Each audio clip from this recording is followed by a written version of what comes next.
Maybe she's born with it. Maybe it's just a face diaper.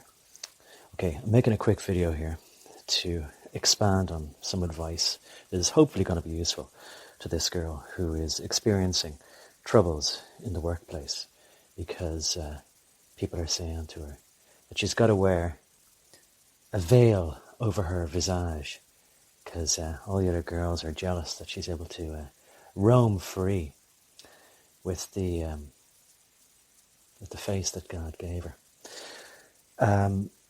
And that's really what it is. It's meanness of spirit. All these other enforcers, they're like, well, why does she get to, show her face when we don't? She should be cowering in shame and fear like we are. And if she isn't, well then, we're going to complain. All right, on to the advice. I spent a lot of time in pretty much all of the corporations, but particularly this one corporation, which I'll describe as evil, in kangaroo courts that they set up. In other words, courts established to prove the outcome which they'd already determined, and they just needed to find a really good way to pin it on me. And they wanted to do it because effectively they wanted to punish me. It's like Stalin, who said, find me the man and I'll show you the crime. So if some man displeases me, well then I'll find some way of getting to him or getting at him. But I want to preserve the appearance that I am a good person, even to myself. So I'll engage in all these theatrics, called like a show trial as well, to give other people the impression that what is happening here is just and fair, whereas really it's just vindictive and spiteful. What people don't want in their organizations are anybody who gives them any back chat. They want good, obedient people to just do what they're told, not question anything they're told to do. And that's what you're paid to do as far as they're concerned. And there are a whole load of people in between called middle management who are there because they were specially selected, because they have that streak in their character which makes them delight in enforcing any arbitrary rules because it gives them a sense of power over others. And the psychology of it is that these people have a great inferiority complex, and it just gives them some emotional support to lash out at others, to be cruel to other people, because it actually makes them feel, I know it's crazy, but it makes them feel like good people. Okay, so here's the advice. Always record your interactions with these people, but don't do it like holding up the phone and saying, I'm recording you, so you better be on your best behavior. No. These people will make up rules. They'll say, oh, in our policy, we have to give you this warning, or maybe we'll give you a written warning. Maybe we'll do this certain thing to make it all nice and above board. No, they make out like their policies are like legal statutes, which is not really laws either. But to a large part in there, they claim that they're, written down, not subject to change, written in stone almost, and that they must abide by these rules same as you, and that's what proves that the whole process is fair, whereas it's anything but. So they'll change their policies on a whim. If it seems like their policy isn't helping to subjugate you, well then they'll get rid of that policy. I'll give you an example. We're always told, our process is fair, we want to arbitrate, we want everything to be above board, so if you have any dispute with us, you're allowed to have any of your colleagues speak on your behalf to represent you. And then, you go, well, I'll speak for myself, really. I think I'm best placed to speak for myself. And they'll say, no, you have to get somebody else to speak for you. And then if you say, okay, actually, that does suit me, I'll get somebody else to speak for me. And I'm going to write down some things that I'd like him to say. And I've explained the whole situation to him. And he's also actually quite an expert in these sort of matters. He used to, before he came here, work for a lawyer, so he's quite well versed in these things. And then you'll find that they say, oh, well, no, he's allowed to represent you, but he's just not allowed to speak at the meeting. And then you're like, well, how's that representing me then? And they'll say something like, he's just there like for moral support or something like this. And you're like, well, how can he support me if he doesn't say anything? You see the kind of nonsense, and then they come up with a new term, not realizing that it means literally to speak for you. They said, well, you're not allowed to have a representative. You're allowed to have an advocate. They can advocate for you. And I pointed out, well, that literally means to speak for you. And they went, well, not in the way we mean it. So look, they can reinterpret anything they want as well. So do not think that you're playing by any rules at all. There are no rules other than they want to punish you and they just don't want to lose face. And how they'll lose face is if it becomes public knowledge that they're just cruel people who will just do whatever they want, but they want to give it the appearance of fairness. Okay, I think I've made that point already. Now, if you say to them, can we record the proceedings here so that there's no confusion later on as to what was said? They'll say, oh, of course. We have somebody taking minutes there, and that's not good enough because the person taking minutes is always biased. Even if they're your friend, they're employed by the company. So they'll want to make sure they don't displease the company. People are very stupid, but they're clever enough to know what side their bread is buttered on, unfortunately. So don't ask for permission. You might say, oh, but that might be wrong, and maybe it won't be legally permissible then if I introduce it into evidence. It's very unlikely that any of this ever goes to court anyway, and even if it did, almost always it's settled on the steps of the court because they just don't want the publicity. So that's really what they want to avoid, and always remember that. They want to avoid publicity, and that means avoiding everybody in your office from knowing, on your floor from knowing, certainly in the wider public from knowing. Now, if your company has a public image and a public logo, they definitely don't want people knowing. So what you have in your hand as a sort of weapon against them is what's in your head, the knowledge of your interactions. But while you're there, I know that you can do preparatory steps to keep yourself calm. Watch your breathing. Remember to breathe deeply and then let it out through your mouth. Breathe in through your nose, let it out through your mouth. Hold your breath. Concentrate on being in control of how you're breathing. But even if you're as calm as you can be, you're going to be, unfortunately, at a higher level of anxiety than you would ordinarily be. So you're not going to be able to concentrate too well on remembering exactly what was said. So my advice to you is get a simple recorder application on your phone if you don't have one already, one which you can record while the phone is locked and the screen is blank. And carry your phone, carry something else. If you smoke, carry some cigarettes, carry a lighter. Have a few other things to distract from the fact that you're setting your phone down on the table. Don't make a big show about pointing the microphone towards the people. It will record in any meeting room or boardroom quite well if you just have it on the desk, and you can amplify it later if you can't quite hear certain things anyway. The important thing is that you have a record, an exact record of what was said. Try to remember to mention people's names when you're addressing them, when you're talking to them, but don't make it too obvious. I'll give you an example from my experience. I didn't want to tell these stories, but it's relevant now because I just didn't want it to seem like I was complaining. In the course of my duties, I brought a key home from work. It was a spare key for a cabinet, which was empty anyway, had nothing useful in it. But they wanted to get me on something. So they legally charged me with larceny of company property that I brought the key home. They called me late in the evening and they said, you must drive several hours to bring the key back. And I said, I'll bring it in with me tomorrow morning. What are you talking about? That's crazy. And they said, no, you have to bring it back now. Otherwise we'll have to take this to our legal experts. So that's what they, spent 6 months trying to prosecute me for a larceny of company property. A spare key. They had the other key for the cabinet if they wanted to open an empty cabinet and look inside. But no, it wasn't about that, you see. So it's just an example to let you know that these people don't care about truth, justice, honour, anything like that. If they want to get you, then that's what they're going to do. You displease them by saying, I was born free and I want to live free. And that's not allowed in the corporate environment. And the corporate environment these days is everybody's environment. I thought it was just within this one evil company that I worked for. But they've been working with a lot of other evil companies and organisations. And they have, as I've said before, expanded the walls of their organisation to include the whole earth.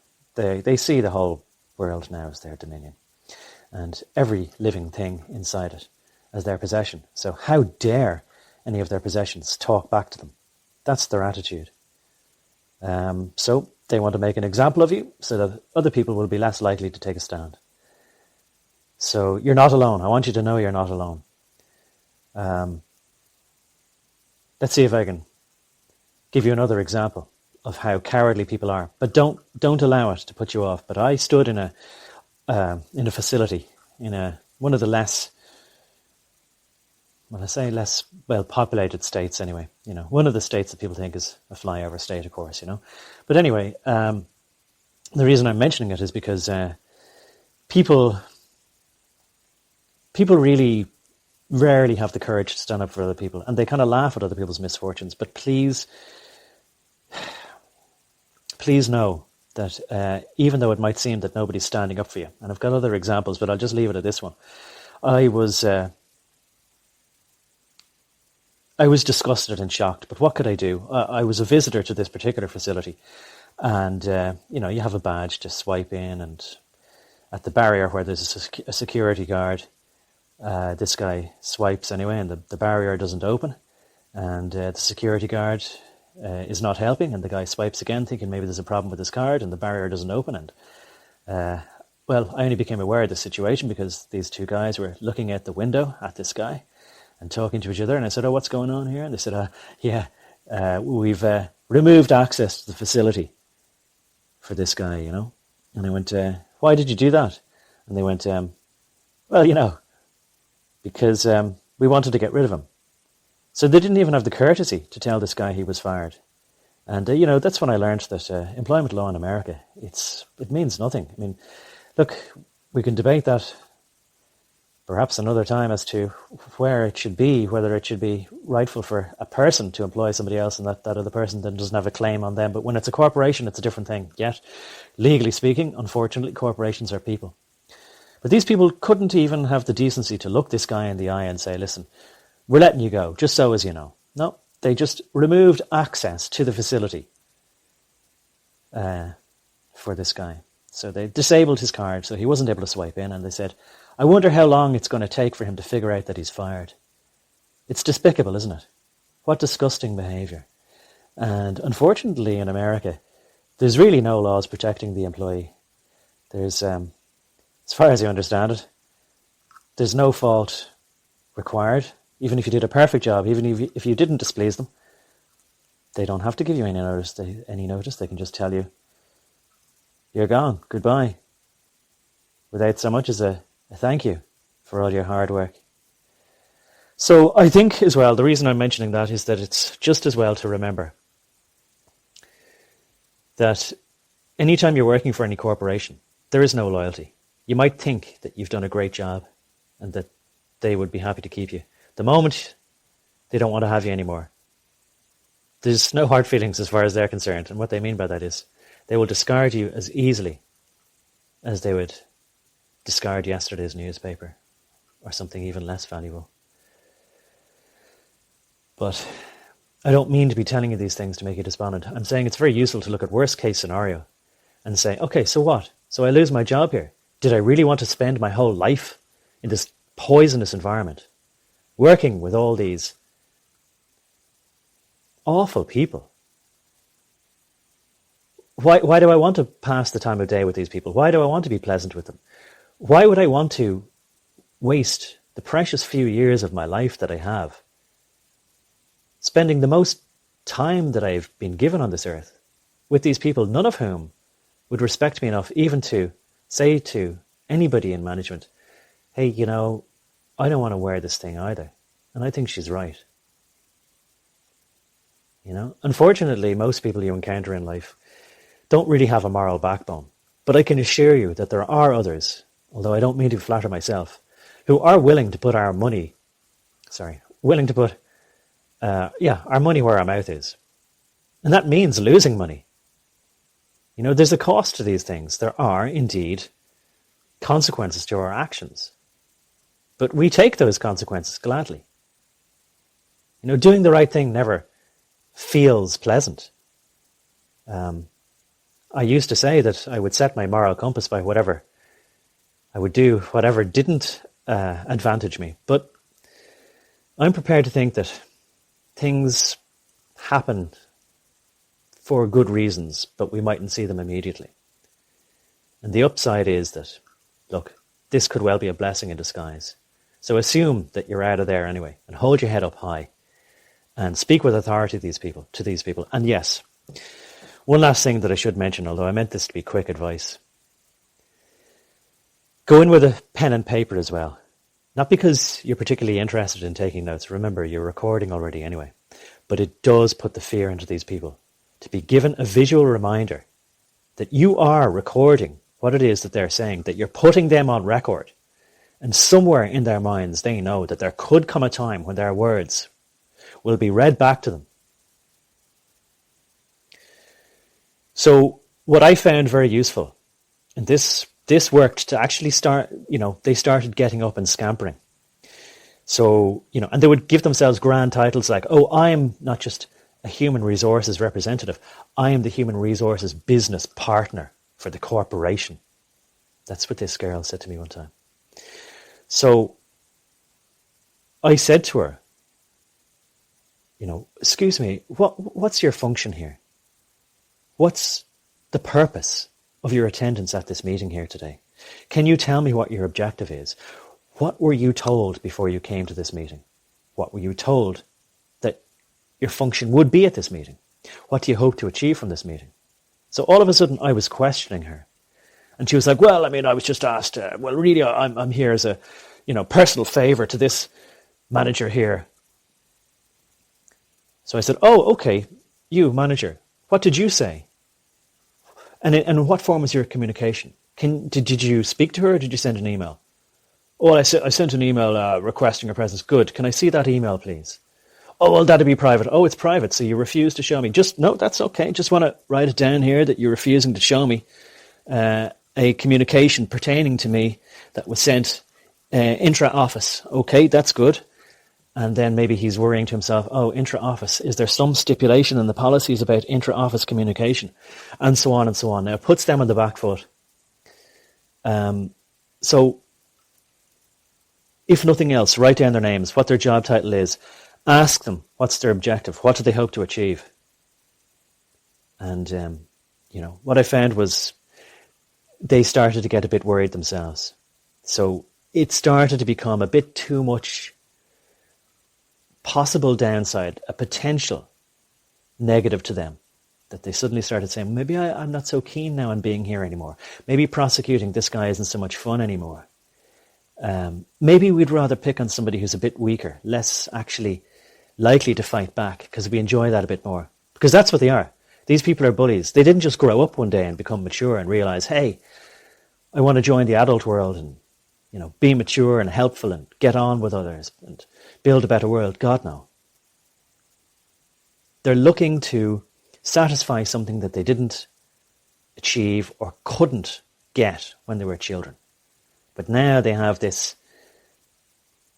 little power that they have.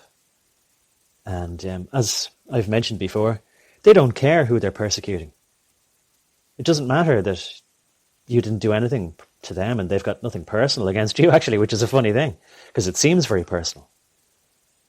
But no, they're just quite happy to be making anybody's life miserable, anybody at random. That's the kind of people these people are.